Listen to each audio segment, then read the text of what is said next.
बिस्मिल्लाहिर्रहमानिर्रहीम। अस्सलाम वालेकुम। आज वो स्टूडेंट्स जो सेक्शन बी के हैं उनके लिए आज मैं लेक्चर की रिकॉर्डिंग कर रहा हूँ। आज 4 दिसंबर है, 4 दिसंबर 2020 और आज फ्राइडे है। फ्राइडे, सैटरडे और संडे को मेरी ऑनलाइन क्लासेस नहीं हैं।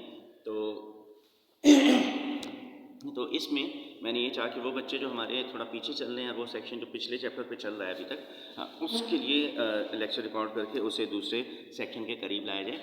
आज भी आज कल और परसों के 3 लेक्चर्स इंशाल्लाह रिकॉर्ड हो जाएंगे और फिर अगले वीक भी रिकॉर्ड हो जाएंगे। तो ये हमारा वो कोर्स पोर्शन जो है तकरीबन सारी क्लासेस का इक्वल हो जाएगा।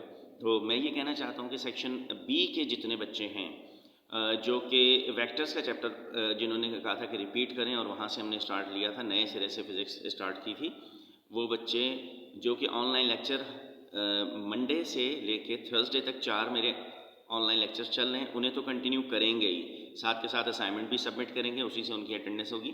ये वाले 3 जो हैं इनकी मैं अटेंडेंस नहीं दूँगा, बल्कि उन्हें ये लेक्चर्स इन दिनों में ज़रूर अटेंड करके असाइनमेंट वो बेशक जमा करें, मैं असाइनमेंट दे दूंगा। बहरहाल इस असाइनमेंट पर मैं उनकी एब्सेंस मार्क नहीं करूंगा क्योंकि ये एक्स्ट्रा क्लासेस हैं।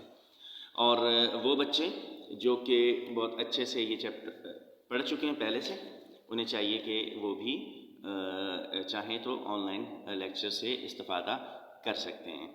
तो अब ये देखें हम जो प्रीवियसली हमने लेक्चर रिकॉर्ड कर लिए थे, हमें 13 या 14 लेक्चर्स हो गए थे, उसमें हमने डॉट प्रोडक्ट तक कर लिया था और आज से हम वेक्टर्स स्टार्ट कर रहे हैं क्रॉस प्रोडक्ट। अच्छा, क्रॉस प्रोडक्ट स्टार्ट करने से पहले मैं 2 शेप्स आपके सामने डिस्कस करना चाहूँगा। एक शेप तो होती है ये वाली, ठीक है, ये फ़र्ज़ करें ये मैंने, अगर मेरे पास स्केल होता तो ये ज़्यादा सीधी बनती, स्केल है इनफैक्ट में, लेकिन यहाँ के फुट बेकार का टाइम ज़्यादा लग जाता है, इसलिए मैं सीधा ऐसे बना दिया ऐसे। तो ये देखें, ये एक शेप है, अगर मैं बिल्कुल सीधी बना पाता तो ये एक रेक्टेंगुलर शेप है। रेक्टेंगुलर शेप में आमने सामने की साइड यानी अपोजिट साइड्स इक्वल होती हैं, ये इसके इक्वल होगी और सारे एंगल 90 डिग्री के होते हैं। अच्छा, अब मैं आपसे कहूँ कि क्या 2 वेक्टर्स एक रेक्टेंगुलर शेप का हिस्सा हो सकते हैं? तो बिल्कुल हो सकते हैं। फर्ज करें कि एक वेक्टर है वेक्टर ए, ये वाला, ठीक, और दूसरा वेक्टर है वेक्टर बी, ये वाला, और दोनों के दरमियान 90 डिग्री का एंगल है। तो देखें ये दोनों मिलके ये ए। अब अगर मैं इसके सामने वाले की बात करूं तो वो भी इसी साइज़ का होगा ये। तो अगर मैं एक वेक्टर यहाँ ड्रॉ कर दूँ, ये भी ए ही कहलाएगा क्योंकि इसकी डायरेक्शन भी सेम है और इसकी लेंथ भी सेम है, और ये बी ही कहलाएगा इसलिए कि इसकी डायरेक्शन और इसकी लेंथ सेम है। तो ये इन्होंने फॉर्म कर लिया एक रेक्टेंगल। ये जो रेक्टेंगल इन्होंने फॉर्म किया है, इसे फिजिक्स में नॉर्मली हम प्लेन सरफेस कहने के आदी हैं। ये प्लेन सरफेस है। अच्छा, ये प्लेन सरफेस है और इस प्लेन सरफेस को बनाने के लिए रिस्पॉन्सिबल कौन लोग हैं? 2 वेक्टर्स हैं रिस्पॉन्सिबल हैं जिन्होंने इस प्लेन को बनाया है, और उनमें से एक का नाम ए है और एक का नाम बी है। तो हम इस प्लेन सरफेस को कह सकते हैं plane surface containing vector A and B. तो ये पूरा एक प्लेन सरफेस है which contains vector A and B, और इसका हिस्सा है वेक्टर ए और बी। ये एक प्लेन सरफेस हो गया। अच्छा, दूसरी भी एक एग्जांपल हो सकती है इसकी, और वो एग्जांपल है, मैं डस्टर देख लूँ। अच्छा, मैं QBH की ज़ाहिर साइंस लैब में इस वक्त बैठा हूँ और यहाँ से ही लेक्चर बन रहा है। ज़ाहिर सारे रिसोर्सेज बाज़ वक़्त मेरे हाथ में होते हैं, बाज़ वक़्त नहीं भी होते हैं, ढूंढ ढांड के लाने पड़ते हैं इधर उधर से। ये आपका जो ट्राइपॉड स्टैंड होता है जिस पे आप प्रैक्टिकल्स परफॉर्म करते हैं, उस पर ये मोबाइल हमने रखा हुआ है हॉरिजॉन्टली, और टेबल पे हम बैठे हुए हैं। बहरहाल ये एक अच्छा आइडिया था, मुझे महसूस हुआ कि इसमें विजिबिलिटी अच्छी है, इसमें साउंड अच्छा आता है। दूसरा, इसमें हमारे बच्चों के लिए रिटन मटेरियल ईजी होता है मुझे अरेंज करना, क्योंकि मैं उसी टाइम लिखता हूँ, उसी टाइम उसकी फ़ोटोज़ निकाल के और फिर शेयर कर दिया करता हूँ PDF। बहरहाल ये प्लेन सरफेस है और ये प्लेन सरफेस बना है ए और बी से, इसलिए कहते हैं plane surface containing vector A and B. ठीक है। अच्छा, दूसरा प्लेन सरफेस जो कि नॉर्मली हमारी फिजिक्स में बहुत ज़्यादा इस्तेमाल हुआ है, वो प्लेन सरफेस है ये वाला, एक वेक्टर ये। अच्छा, अब अगर मेरे पास कंपास हो तो मैं यहाँ से मेजर करके बनाऊंगा ये तकरीबन इस जगह तक, या शायद इस जगह तक। अच्छा, ये ऐसे बना दें, ठीक है, और ये ऐसे बना दें। अब ये देखें ये क्या बन गया, ये रेक्टेंगुलर सरफेस बन गया। ये वेक्टर ए है इसमें, ये वेक्टर बी है, जितना ये उतना ही है, तो इसलिए इसका नाम भी रखेंगे, और जितना ये उतना ये, इसका नाम ए रख देंगे। तो ये एक, अच्छा ये क्या, ये रेक्टेंगुलर पैरेललोग्राम है, और पैरेललोग्राम भी ये देखें ये एक प्लेन सरफेस है, और इस प्लेन सरफेस में जो रिस्पॉन्सिबल है इसे बनाने के लिए वो कौन कौन है, एक वेक्टर ए है और एक वेक्टर बी है। इसलिए कहते हैं कि ये एक प्लेन सरफेस है which contains vector A and vector B. अच्छा, अब plane surface containing vector A and B, चलें यहाँ तक तो हम थोड़ा सा अंडरस्टैंडिंग होगी कि plane surface containing vector A and B का मतलब क्या होता है। अच्छा, अब हमें आज स्टार्ट करना है कौन सा, क्रॉस प्रोडक्ट। अच्छा, क्रॉस प्रोडक्ट के दो नाम हैं, एक तो है अच्छा मैं आज क्या लिखूं, ये है लेक्चर। अच्छा, आपको स्कीम याद है कि अब जो हम नए लेक्चर्स कर रहे हैं उनमें मैं पॉइंट्स में नंबर देता हूँ, जैसे 3.1, 3.2, 4.1 वगैरह वगैरह। तो उसमें हम 4.1 लेक्चर हमारा हो गया, यानी 4 चैप्टर का 1 लेक्चर, 4 चैप्टर का 2 लेक्चर, 4 चैप्टर का 3 लेक्चर। और उससे पहले जो हम कर रहे थे वो सीरियल से कर रहे थे, तो लेक्चर नंबर 13 तक मेरे ख्याल में हो गया था, और मैं लेक्चर नंबर 14 कर रहा हूँ। ये उसी सीरियल में डॉट प्रोडक्ट से आगे जाकर ये वेक्टर्स का लेक्चर है। टॉपिक आज हम जो करने वाले हैं वो है क्रॉस प्रोडक्ट। अच्छा, क्रॉस प्रोडक्ट का दूसरा जो नाम है वो है वेक्टर प्रोडक्ट, और फिजिक्स में इसे पूरा जो पढ़ते हैं वो कहते हैं वेक्टर या क्रॉस प्रोडक्ट, क्रॉस या वेक्टर प्रोडक्ट है, दोनों नामों से इसे याद किया जाता है। तो ये तो है क्रॉस प्रोडक्ट, ये तो आप बनाएंगे हेडिंग। अच्छा, जब आप अपनी कॉपी पे लिखें तो एज इट इज़, जैसे कि ये लेक्चर आपके सामने आ रहा है, इसे एज इट इज़ रिप्रोड्यूस कर दें और इसे लिख डालें। अपने हाथ से लिखने का ये फ़ायदा है कि आप मेमोराइज़ कर लेते हैं, फिर आपको पता चल जाता है कि आपको समझ में क्या चीज़ नहीं आ रही है। तो मैं कंटिन्यू करता हूँ। अच्छा, अब ये क्रॉस प्रोडक्ट क्या होता है। अच्छा, हम इससे पहले ये बात डिस्कस कर चुके हैं कि अगर दो वेक्टर्स मल्टीप्लाई हों, जैसे कि फोर्स एंड डिस्प्लेसमेंट, ये दोनों मल्टीप्लाई हों तो इसका आंसर आता है वर्क। तो वर्क क्या है, स्केलर है, फोर्स क्या है, वेक्टर है, और डिस्प्लेसमेंट क्या है, ये भी वेक्टर है। तो जब दो वेक्टर्स मल्टीप्लाई हों और उनका आंसर एक स्केलर आ जाए तो ऐसी मल्टीप्लिकेशन को डॉट प्रोडक्ट कहते हैं। ये हमने प्रीवियसली पढ़ा था। आज हम पढ़ रहे हैं क्रॉस प्रोडक्ट।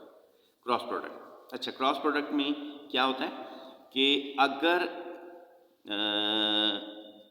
ये फोर्स और ये मोमेंट आर्म, ये हमने टॉर्क में पढ़ा था। फोर्स ये है वेक्टर, डिस्प्लेसमेंट ये भी है एक वेक्टर, और अगर ये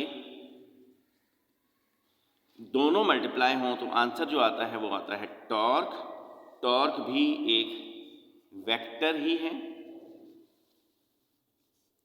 तो हम कह सकते हैं कि एक वेक्टर मल्टीप्लाई हो रहा है दूसरे वेक्टर से और उसका जो आंसर है वो भी वेक्टर ही आ रहा है। तो ऐसी मल्टीप्लिकेशन जिसमें दो वेक्टर्स मल्टीप्लाई हो और उसका आंसर भी एक वेक्टर आ जाए, ऐसी मल्टीप्लिकेशन को कहते हैं क्रॉस प्रोडक्ट या वेक्टर प्रोडक्ट।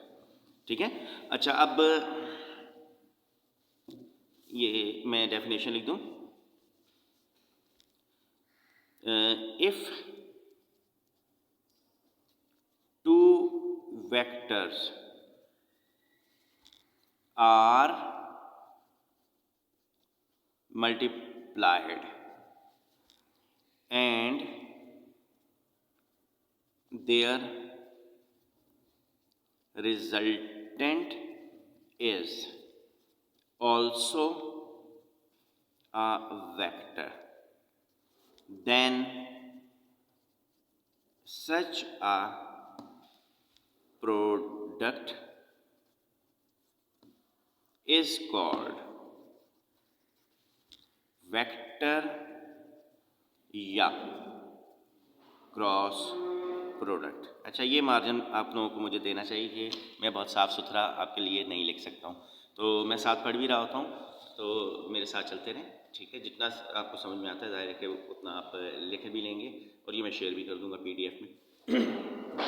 तो क्या हमने पढ़ा, if two vectors are multiplied and their resultant is also a vector then such a product is called vector या क्रॉस प्रोडक्ट। ये जो बीच में लाइन लगाते हैं इसे या पढ़ते हैं ना, वेक्टर या क्रॉस प्रोडक्ट। अच्छा, अब इसकी एग्जाम्पल, टॉर्क, एक तो टॉर्क है, अच्छा और क्या है, एरिया, और क्या है, और कई हो सकती हैं, मेरे ध्यान में इस वक्त नहीं है। आगे हम जैसे जैसे पढ़ते जाएंगे साथ साथ करते रहेंगे। पहचान ये है कि जब ऐसी क्वांटिटीज़ जिनमें क्रॉस प्रोडक्ट हो रहा होता है, जब वो लिखते हैं तो उन दोनों क्वांटिटीज़ के दरमियान एफ क्रॉस ई मल्टीप्लिकेशन के लिए ये वाला निशान लगाते हैं, क्रॉस। अगर कोई शख्स ऐसे लिखे एफ क्रॉस डी और यहाँ टॉर्क लिखते तो ये बाय डेफिनेशन इक्वेशन गलत हो जाएगी। ऐसे ही वर्क में अगर कोई एफ क्रॉस एस लिख दे, तो क्योंकि उसने क्रॉस लिख दिया है और क्रॉस प्रोडक्ट की डेफिनेशन बना दी है और वर्क वेक्टर नहीं होता, तो ये डेफिनेशन भी गलत हो जाएगी। यानी अगर नोट्स में या पेपर में आप मुझे ऐसे लिख के भेजेंगे तो मैं इसे काट दूंगा, क्योंकि ये इक्वेशन गलत होगी। क्योंकि वर्क के लिए यहाँ ज़रूरी है कि डॉट लगे और टॉर्क के लिए ज़रूरी है कि यहाँ क्रॉस लगे, ठीक है। ये तो खासियत है क्रॉस प्रोडक्ट की। अच्छा, अब जब मैं कह रहा हूँ कि दो वेक्टर्स को मल्टीप्लाई करने से आंसर क्या आना चाहिए, एक वेक्टर ही आना चाहिए, तो जाहिर है कि जब F और D को मल्टीप्लाई करते हैं तो लाजिम है कि जो टॉर्क है वो भी एक वेक्टर होता है। तो अगर इसकी कोई डायरेक्शन है और इसकी भी कोई डायरेक्शन है तो इस टॉर्क की भी कोई ना कोई डायरेक्शन होनी चाहिए। और प्रैक्टिकली ये बात जो बताई जाती है वो ये बताई जाती है कि अगर एक वेक्टर हो ऐसे F और दूसरा वेक्टर हो ऐसे यानी कि D। अच्छा, मैं डायग्राम बना के इसे थोड़ा एक्सप्लेन करूँ। फ़र्ज़ करो कि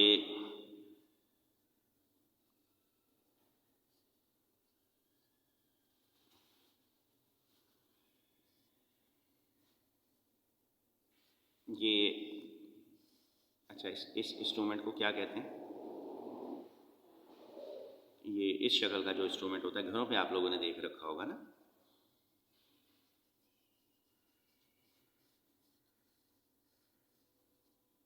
ठीक है। ये जो इंस्ट्रूमेंट है इसे उर्दू में हम लोग पाना कहते हैं, लेकिन ये खोना की ज़िद बिल्कुल भी नहीं है, पाना, ठीक है, पाना नहीं पाना ठीक है। और ये रेंच होता है। अच्छा, अब मैं क्या करता हूँ, ये जो बोल्ट लगा हुआ है इससे घुमाने के लिए मैं फोर्स लगाऊंगा। फोर्स लगाने के लिए फ़र्ज़ करो कि यहाँ कोई एजेंट है, ठीक है, ये फोर्स है। अच्छा, और फोर्स लग किस जगह रही है, इस पॉइंट पर। इस पॉइंट का नाम मैं रखता हूँ, ये जो पॉइंट है ये, इसका नाम मैं रखता हूँ ए, और यहाँ फोर्स लग रही है डाउनवर्ड, ये क्योंकि वेट है ना, वेट डाउनवर्ड एक्ट करेगा तो ये फोर्स होगी। अच्छा, अब ये जहाँ से इस बोल्ट ने घूमना है, अगर मेरे पास कोई तार हो तो मैं इस होल के अंदर घुमा दूँ, तो जब ये घूमेगा तो ये भी ऐसे घूम जाएगी, है ना। ये जब वो घूमेगा तो ये भी घूमेगा। अच्छा, मैं अगर ये दिखा पाऊँगी, ये बोल्ट ऐसे घूमेगा ना, ऐसे, ठीक है, तो ये घूमेगा। इसमें मैं अगर एक तार ऐसे निकाल दूँ ऐसे बाहर की तरफ, तो ये जो वायर है यहाँ से यहाँ निकलेगी, ये कहलाता है एक्सिस ऑफ रोटेशन, जिस पे कोई ऑब्जेक्ट घूमता है, ठीक है, ये एक्सिस ऑफ रोटेशन। अच्छा, अब ये एक्सिस ऑफ रोटेशन, इसके ऊपर ये बोल्ट है और बोल्ट ने इस एक्सिस ऑफ रोटेशन पे क्लॉकवाइज या एंटी क्लॉकवाइज घूमना है। अच्छा, अब इस एक्सिस ऑफ रोटेशन से लेकर और यहाँ तक का ये जो डिस्टेंस होता है इसे कहते हैं मोमेंट आर्म। ठीक है, टॉर्क में हमने ये चीज़ मैट्रिक में पढ़ी थी। ये है मोमेंट आर्म, ये है फोर्स। अच्छा, अब मुझे बताओ, मोमेंट आर्म को हमेशा ये वेक्टर मैंने इस पर लिखा है, मोमेंट आर्म को हमेशा मेजर करते हैं एक्सिस ऑफ रोटेशन से बाहर की तरफ। यानी अगर मेरे पास कोई स्केल हो जो कि इस वक्त मेरे पास नहीं है, मैं देखता हूँ क्रॉस में कि शायद मुझे नज़र आ जाए।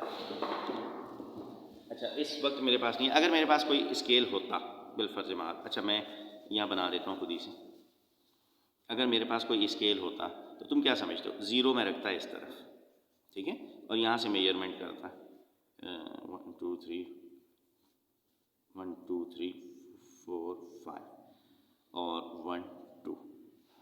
अगर इसे कोई शख्स मेजर करे तो शायद 1 2 3 4 5 6 7 1.7 सेंटीमीटर मेजर करे शायद।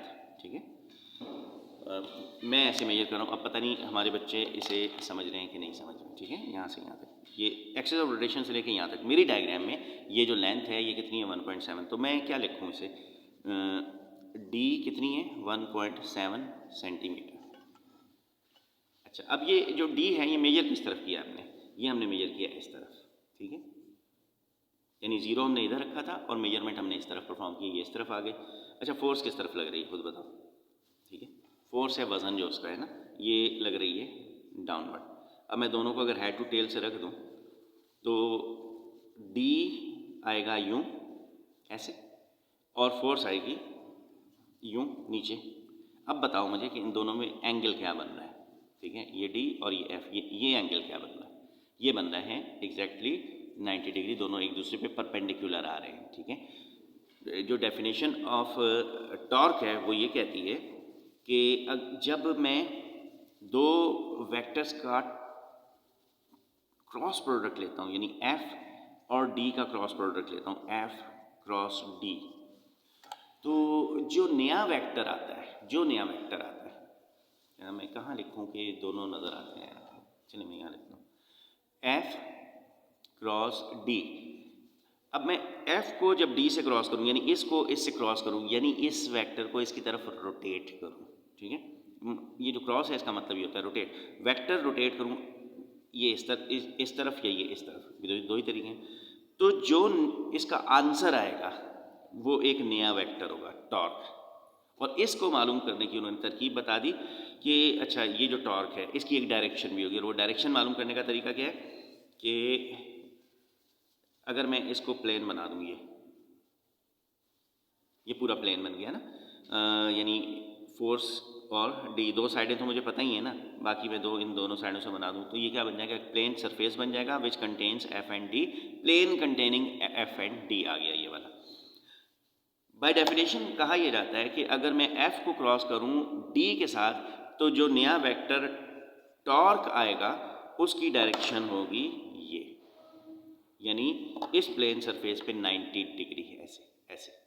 ठीक है, यानी यहाँ से यूं ऊपर की तरफ।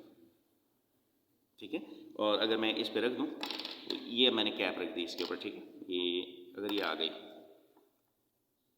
ओके ये आ गई। अच्छा, तो ये जो कैप है ये क्या है, मैं अगर लिखूं इसके ऊपर तो ये है, इसका नाम है टॉप और ये इक्वल है एफ एंड डी।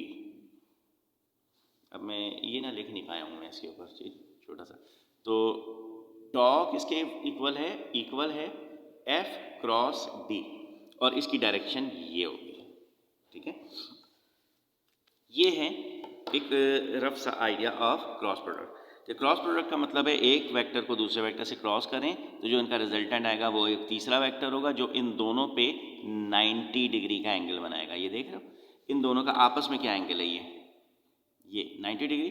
और अगर मैं यहाँ रखूँ इसको तो शायद तुम्हें सही से समझ में आए, ये भी 90 डिग्री और ये भी 90 डिग्री। तो जो नया वेक्टर आता है वो दोनों वेक्टर्स पे 90 डिग्री बनाता है। अब मैं उस डेफिनेशन को आगे कंटिन्यू करता हूँ। तो ये देखें, हमने क्या बात कही थी, डॉट प्रोडक्ट, क्रॉस प्रोडक्ट या vector product. If two vectors are multiplied and their resultant is also a vector then such a multiplication या प्रोडक्ट इज कॉल्ड वेक्टर या स्केलर प्रोडक्ट। इसकी एग्जांपल है टॉर्क या एरिया, और torque is equal to F cross D होता है, ये इसकी एग्जांपल है। और मैथमेटिकली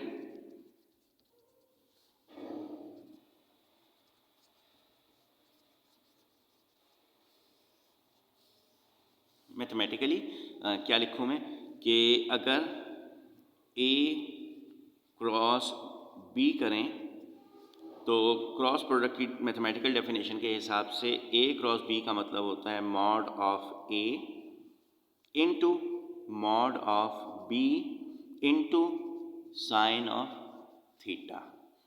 तो दो वेक्टर्स के क्रॉस प्रोडक्ट का से मुराद होती है पहले का मॉड, दूसरे का मॉड और साइन ऑफ थीटा।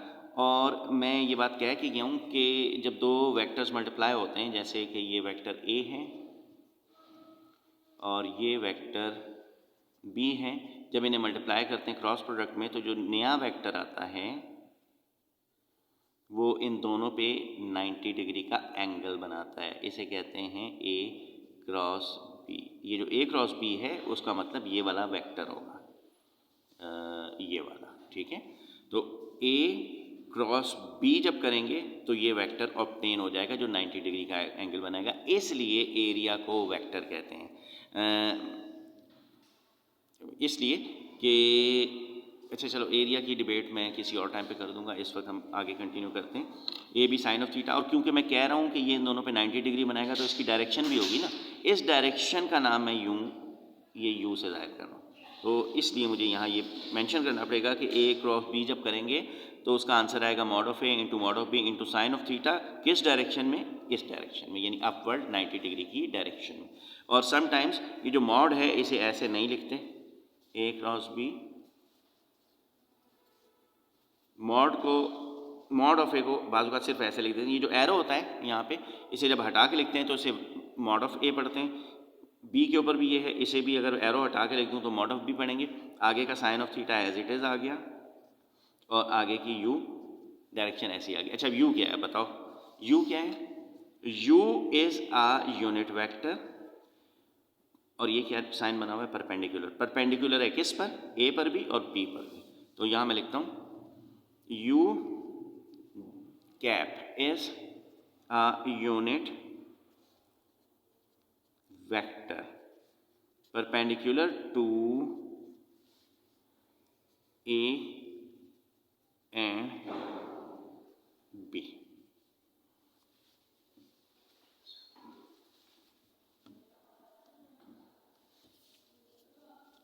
अच्छा ये अब ये देखें, ये आपके पास पूरी डेफिनेशन आ गई। कैसे पढ़ेंगे? If two vectors are multiplied and their resultant is also a vector then such a product is called vector या क्रॉस प्रोडक्ट। क्रॉस प्रोडक्ट की दो एग्जांपल्स हैं, टॉर्क एंड एरिया। कई हैं जिनमें से मैंने दो लिखी हैं। और मैथमेटिकली ए क्रॉस बी का मतलब mod of A dot into mod of B into sine of theta होता है। ए क्रॉस बी का मतलब, अच्छा इस मॉड को ऐसे भी लिख सकते हैं साइन ऑफ थीटा, और यू इसकी डायरेक्शन होती है कि जब ए को बी से क्रॉस करते हैं तो तीसरा वेक्टर आता है जिसकी डायरेक्शन ये होती है और वो उन दोनों पे 90 डिग्री का एंगल बनाता है। अच्छा ये तो छोटी सी डेफिनेशन हो गई। इसलिए ये जो अभी तक के मैंने कॉन्सेप्ट यूज़ किए उसके हिसाब से ये, अगर मैं आई एक्सिस को, आई एक्सिस मतलब एक्स एक्सिस, और जे एक्सिस यानी कि वाई एक्सिस, और के एक्सिस, मैंने के एक्सिस पढ़ता हूँ बेसिकली, ये आई जे और के डायरेक्शंस कहलाती हैं। बहरहाल एक्सिस कहने कोई हर्ज नहीं है पहचान के लिए। आई का जे के साथ क्या एंगल है? 90। जे का के साथ क्या एंगल है? 90। के का आई के साथ क्या एंगल है? 90। अच्छा अगर मैं आई का क्रॉस जे के साथ करूँ, आई क्रॉस जे, अच्छा डेफिनेशन क्या कहती है कि जब एक वेक्टर को दूसरे वेक्टर से क्रॉस करते हैं, एक वेक्टर को दूसरे से क्रॉस करते हैं तो जो नया वेक्टर आता है वो इन दोनों पे 90 डिग्री का एंगल बनाता है। तो आप ये देखें, आई जे से क्रॉस अगर करें तो इन दोनों पे 90 डिग्री कौन बनाता है? के। तो आंसर आएगा के, ठीक है। अच्छा मैं जे को अगर के साथ करूँ तो क्या आएगा? जे को अगर के साथ मल्टीप्लाई करूँ तो जे जब के से मल्टीप्लाई होगा तो एक ऐसा वेक्टर आंसर होना चाहिए जो इन दोनों पे 90 डिग्री बनाए, वो ये वाला होता है। तो इसलिए जे क्रॉस के का आंसर आई आएगा। अच्छा, अब और आगे चलें। थर्ड, के क्रॉस आई अगर मैं करूं तो के क्रॉस आई यानी के को ये मैंने कर दिया, क्रॉस कर दिया। अच्छा, अब ये के को मैंने क्रॉस किया इसके साथ, तो इन दोनों पे 90 डिग्री कौन बनाता है? के, ये के और ये आई, इन दोनों पे 90 बनाता है जे, ये आ गया जे, ये तीसरा वेक्टर हो। अच्छा, अब ऐसे ही क्रॉस प्रोडक्ट में आई जे के इक्वल है, लेकिन जे क्रॉस आई यानी इसका उलट, जे पहले रख दिया, आई बाद में रख दिया, ये के इक्वल नहीं होगा बल्कि माइनस के इक्वल होगा। ये माइनस साइन लगाना पड़ेगा। अगर मैं इस रोटेशन को रिवर्स करूंगा तो मुझे यहाँ माइनस साइन देना पड़ेगा। ऐसे ही जे क्रॉस के अगर आई के इक्वल है तो के क्रॉस जे माइनस आई के इक्वल होगा। ये माइनस साइन लगा दिया इसके साथ, तो इनका मैंने रिवर्ट कर दिया, इनको उलट दिया। के क्रॉस आई अगर जे के इक्वल है तो आई क्रॉस के माइनस जे के इक्वल होगा। ठीक है, ये देखिए, ये क्या है क्रॉस प्रोडक्ट के कुछ फंडामेंटल्स, और जाहिर है कि हम मज़ीद इसे कंटिन्यू करना चाहेंगे। तो देखें पेज 2 में कर रहा हूँ कि अगर मैं इसको एग्जाम्पल से क्रॉस प्रोडक्ट प्रूव कर रहा हूँ।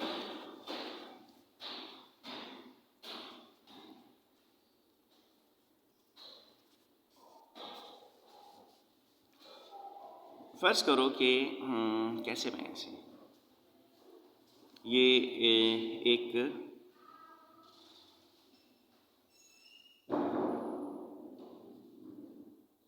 एक सिस्टम लगा हुआ है, ये अच्छा, ये वही वाला पाना जो अभी मैंने वहाँ लगाया था, ये वो मैंने यहाँ लगा दिया। अब इसमें फर्ज करो कि फोर्स लग रही है इस डायरेक्शन में,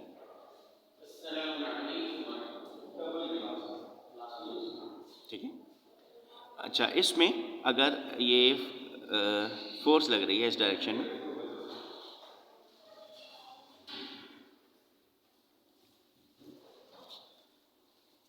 तो यहाँ तक जहाँ ये फोर्स एप्लीकेशन है, ये तो आ जाएगी D,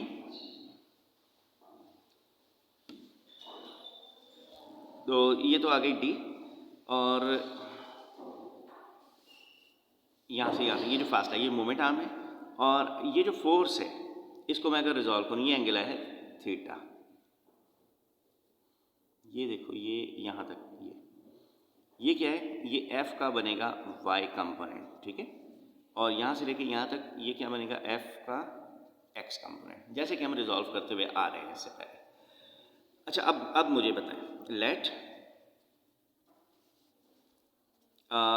force F making an angle theta with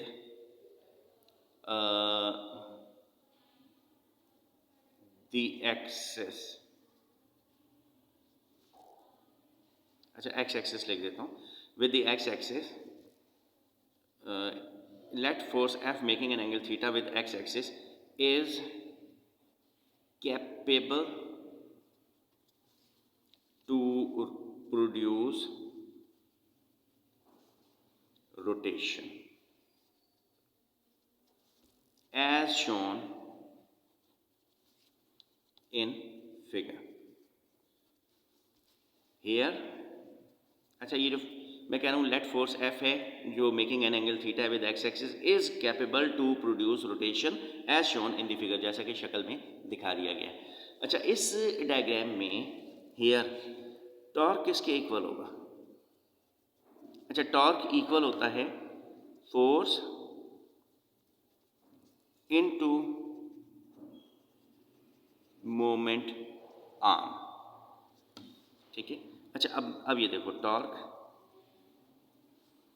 ये जो फोर्स है जो घुमा रही है वो कौन सी है? देखो, ये फोर्स तो लग रही है इस डायरेक्शन में, इस डायरेक्शन में तो इस ऑब्जेक्ट की कोई हरकत है ही नहीं, तो अगर मैं यहाँ फोर्स लगाऊंगा इस एंगल पे तो ऑब्जेक्ट वहाँ नहीं जाएगा बल्कि ऐसे घूम जाएगा, ठीक है, अगर ये यहाँ से फिक्स्ड है,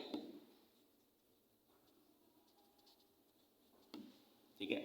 अब मैं अगर फोर्स इस तरफ खींचूँ, इसे बांध दिया हमने किसी तरीके से, फर्स्ट करो ये रस्सी बंधी हुई है, और मैं फोर्स इस तरफ लगाता हूँ तो भी ऑब्जेक्ट इधर नहीं जाएगा बल्कि घूमेगा, ये ऐसे रोटेशन करेगा। अच्छा, जब ये रोटेशन करेगा तो किस फोर्स से करेगा? या तो ये इस फोर्स की वजह से घूमेगा, तो ऐसा नहीं है क्योंकि ये फोर्स तो लग रही है इस डायरेक्शन में, ऑब्जेक्ट को इधर घूमना चाहिए। असल में ये फोर्स होती है जो इसे घुमाने का सबब बनती है। तो मैं कह सकता हूँ कि वाई कंपोनेंट है जो कि इस रिस्पॉन्सिबल है इसे घुमाने के लिए, तो ये वो वाली फोर्स आ गई जो कि घुमा रही है। मोमेंट आर्म कितना है? डी। अच्छा, अब मैं क्या लिखता हूँ यहाँ? टॉर्क। फोर्स किसके इक्वल होती है? एफ साइन ऑफ थीटा, आगे क्या लिखा हुआ है? डी। अच्छा, अब ये टॉर्क एफ डी मैं एक साथ लिख देता हूँ, F into D into sine of theta. अच्छा, अब ये क्या चीज़ है? F D sine theta. अगर मैं साइन हटाऊंगा तो यहाँ ये क्रॉस लग जाएगा, क्योंकि हम ये कहते हैं ना कि जब क्रॉस हटता है तो साइन लग जाता है, तो जब साइन हटेगा तो क्रॉस लग जाएगा। इस तरह मैंने यहाँ पे ये लिख दिया। ये है डेफिनेशन ऑफ क्रॉस प्रोडक्ट। अच्छा, फाइनल एग्जाम में मैंने एक दफ़ा देखा कि क्रॉस प्रोडक्ट डिफाइन करें और उसे टॉर्क की एग्जांपल से उसका मैथमेटिकल फार्मूला प्रूव करें। तो ये उसका मैथमेटिकल फार्मूला है और इसका प्रूफ है, बस एक छोटा सा प्रूफ होता है, ये आप कर लीजिएगा, इंशाल्लाह ये पूरा हो जाएगा, ठीक है। तो हमारा आज का लेक्चर डॉट प्रोडक्ट के क्रॉस प्रोडक्ट के हवाले से थोड़ा सा इंट्रोडक्टरी लेक्चर हो गया है। इंशाल्लाह कल मैं मज़ीद अपलोड करूँगा इस लेक्चर को, ठीक है।